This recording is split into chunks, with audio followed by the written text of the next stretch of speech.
Hi there, this is me. So ayan guys, isa na namang napakasimpleng sketch po ang ating gagawin sa ngayon. Ito po ay isang mantis o mandadangkal. Ang mandadangkal sa samba o samba-samba, praying mantis, sa Ingles ay isang uri ng kulisap na gumagamit ng kanyang dalawang mahahabang kamay sa unahan para atakihin ang kalaban o sa pamamagitan ng paninila. Nangingitlog ang babaeng mandadangkal ng humigit sa 300 mga itlog.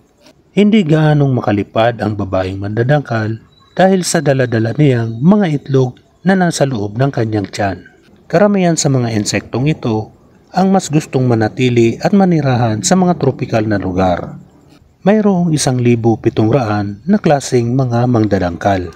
Mayroong itong haba na 3 pulgada at may katawan na mahaba, balingkinitan at kulay lunti o kayumanggi. Mayroon din itong pata na paang panlakad, 2 paang pangharapan at matitibay na mga pakpak.